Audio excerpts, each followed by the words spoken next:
Sofi sudah mengerjakan tugas-tugas dengan baik? Saya yakin tugas saya selalu saya kerjakan dengan baik, soalnya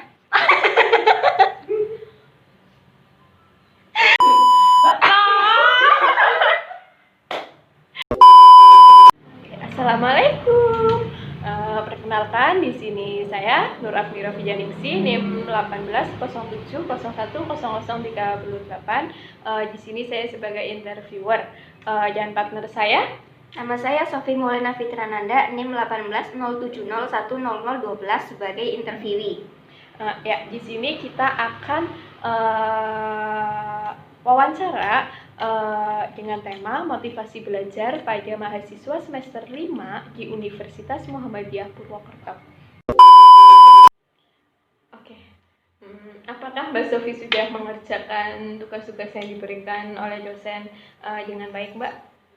Dengan baik yang di sini maksudnya gimana? Ya, jadi apakah Mbak Sofi itu udah mengerjakan tugas-tugas yang diberikan dosen itu secara maksimal, terus Mbak Sofi juga ngerjainnya itu puas sama jawabannya Mbak Sofi sendiri gitu? Oh, saya selalu mengerjakan tugas dengan maksimal sebisa saya. Karena usaha kan nggak mengkhianati hasil ya Mbak. Jadi saya selalu usaha buat jawaban yang terbaik buat tugas saya agar hasilnya juga maksimal sama memuaskan. Oke. Lalu bagaimana sih caranya Mbak Sofi itu agar semua tugas yang diberikan oleh dosen itu terselesaikan secara maksimal? Caranya yang pertama jangan mepet deadline, karena kalau ngerjain tugas mepet deadline itu hasilnya nggak maksimal ya. Kecuali tugas-tugas yang emang deadline-nya mepet, itu kan kita nggak bisa apa-apa ya Mbak, emang harus kayak gitu. Jadi ngerjainnya jangan mepet deadline. Kalau capek ya berhenti dulu, istirahat, jangan lupa makan, soalnya kan kita juga harus jaga kesehatan. Nah kalau putek itu keluar sebentar nggak apa-apa, cari angin, tapi ya jangan lama-lama juga, soalnya kita kan punya tanggungan, tugasnya belum selesai. Berarti semisal nih Mbak Sofi itu diberiin tugas sama dosen itu mepet, deadline-nya itu mepet banget. Berarti yang Mbak Sofi lakuin itu berarti ngerjain semampunya Mbak Sofi dulu. Misal kalau udah benar-benar butek, berarti Mbak Sofinya mending refreshing dulu gitu ya. Kalau deadline-nya mepet, misal dosen ngasih tugas pagi nih ya jam 7, terus deadline jam 12, ya mana sempet ya Mbak buat keluar. Jadi ya mending kerjain sebisanya dulu. Kalau misal susah banget ya itulah tukeran sama teman, aku nomor 3 udah nih, kamu yang belum nomor berapa, kita tukeran gitu. Habis itu baru keluar. Lalu apa nih yang akan Mbak Sofi lakukan jika Mbak Sofi mengalami kesulitan pada saat perkuliahan maupun pada saat mengerjakan soal ulangan? Kalau perkuliahan ya saya paling tanya temen nih, biasanya kan ini kan kuliah daring ya Mbak.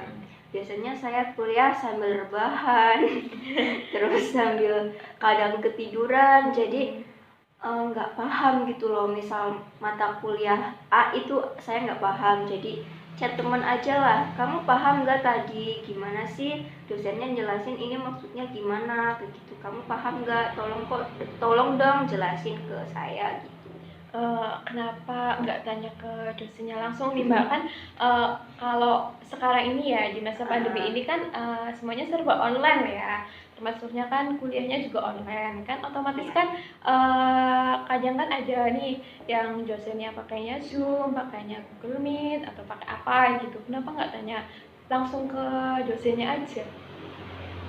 Kadang ada rasa malu gitu Mbak, takut nanti teman-teman gitu aja tanya sih, lagi dalam masa belajar gitu ya, tapi nggak tahu kenapa malu gitu loh. Jadi mikir omongan teman-teman nanti, padahal ya nggak gitu juga ngomongnya. Kalau nggak tanya secara langsung ke dosen kan Mbak bisa chat nih ke asdos atau ke chat ke dosennya, tanya materi yang Mbak Sofi belum paham gitu kan bisa. Asdos kan nggak semuanya nggak semua dosen itu ada asdosnya ya. Kadang kalau dosen yang cuma ada materi aja itu kan nggak pakai asdos, ngapain itu asdos kan biasanya yang buat praktek-praktek gitu. Lalu jika Mbak Sofi mendapatkan nilai yang memuaskan, apakah Mbak Sofi akan mempertahankan nilai tersebut atau akan meningkatkannya lagi? Kalau ya saya sih selalu usaha buat hasil yang maksimal ya Mbak. Ya kalau emang nggak bisa lebih dari itu, ya udah dipertahanin dulu aja. Tapi ya gimana kita tetap harus usaha biar makin kedepannya makin tinggi gitu nilainya. Berarti tetap akan meningkatkan lagi ya Mbak? Ya usaha meningkatkan selalu. Tapi hasilnya nggak tahu ya. Yang penting kan udah ada usahanya dulu Mbak. Iya. Yang penting usaha aja dulu.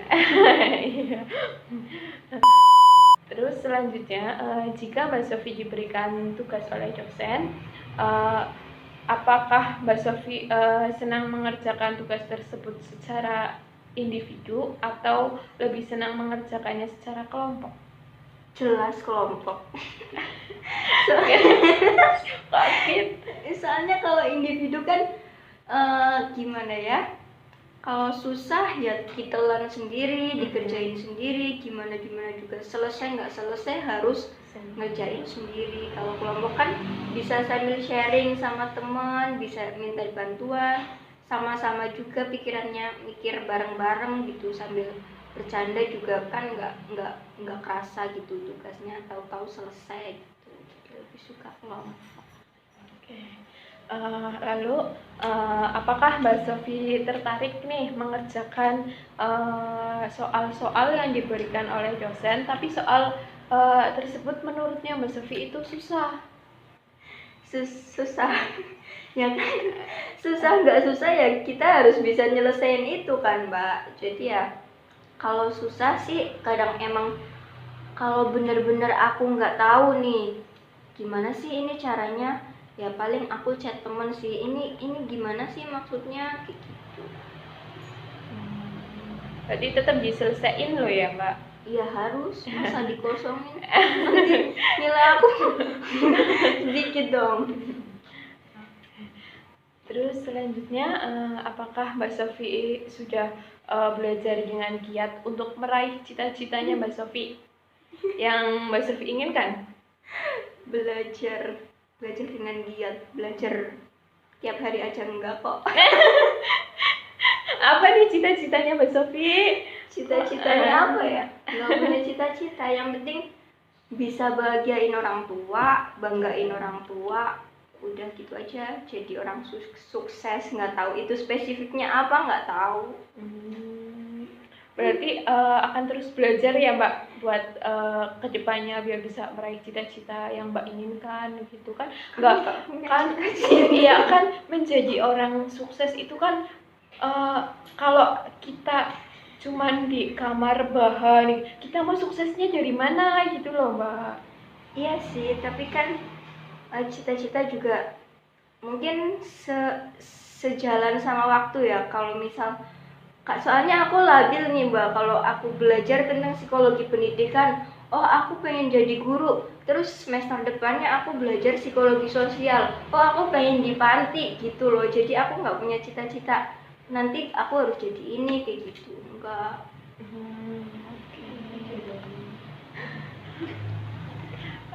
Lalu untuk orang tua Mbak Sofi sendiri nih, apakah orang tua Mbak Sofi itu mendukung semua kegiatan yang Mbak Sofi lakukan di dalam kampus maupun di luar kampus?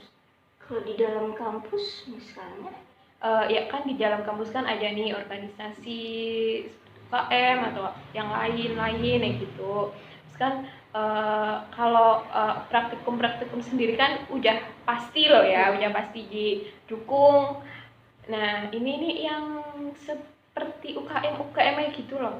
Apakah orang tua Mbak Sofi mendukung Mbak Sofi mengikuti kegiatan tersebut?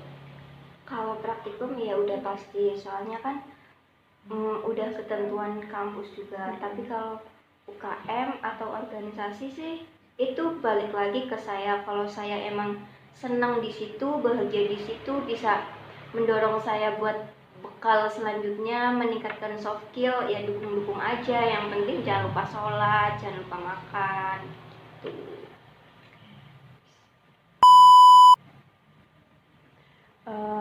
Selanjutnya ya, apakah Mbak Sofi senang ketika dosen menjelaskan materi itu melalui video? Pada masa yang belum pandemi apa sekarang? Pada masa sekarang, Mbak? Sekarang ya, sebenarnya sih saya lebih suka kuliah offline, soalnya kan di situ dosen jelasin, terus saya juga bisa tanya, dosennya juga langsung jawab.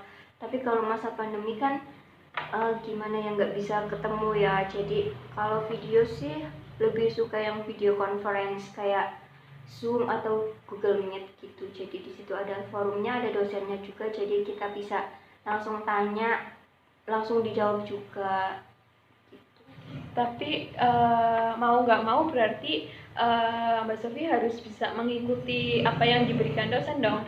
Kalau misal Mbak Sofi nggak suka nih dosen menjelaskan video, tapi dosennya itu jelasinnya lewat video, bukannya lewat Zoom ataupun Meet. Ya, kadang kan kalau bikin video kan dosen ada ada anehnya gitu loh, kayak suara yang nggak jelas, nggak dengar, atau kurang kurang itu loh, kurang paham gitu. Kalau kurang paham kan susah cara tanyanya. Ya ada sih forum di itu, di online kelasnya ada forum diskusi. Tapi kan misal kita dapat tugas jam 7 nih, terus deadline jam 2, sedangkan kita belum paham materi yang diberikannya. Walaupun ada video, tapi kan kadang kan mahasiswa juga beda-beda ya Mbak. Kadang aku paham, Mbaknya nggak paham, gimana ya. Terus tanya di forum pas jam 10, misal tanya di forum, nah dosennya nggak balas, padahal deadline-nya buat jam 2, dosennya balasnya besok, kan nggak enak. Lalu pertanyaan terakhir nih ya Mbak, menurutnya Mbak Sofi ini bagaimana sih tempat belajar yang nyaman itu? Belajar yang nyaman itu di kamar sendiri, sepi, hening, pakai musik. Mantap. Berarti kayak gini nih ya Mbak, buat belajar enak ya? Ini remeng-remeng. Oke, terima kasih ya Mbak Udah sebelumnya. Iya sudah, terima kasih ya Mbak. Maaf ya sudah mengganggu waktu Mbak. Makasih. Oke. Bye-bye. Terima kasih sudah menonton. Assalamualaikum warahmatullahi wabarakatuh. Dadah. Assalamualaikum. Perkenalkan, di sini saya Nur Afmira Fijaningsi, NIM 180701010038. Di sini saya sebagai interviewer dan partner saya. Nama saya Sofi Maulana Fitrananda, NIM 1807010012 sebagai interviewee. Ya.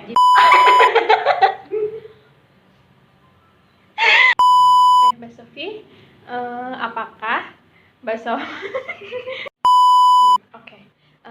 apakah Mbak Sofi sudah mengerjakan tugas-tugas dengan baik? Saya selalu mengerjakan tugas semaksimal saya agar hasilnya baik, karena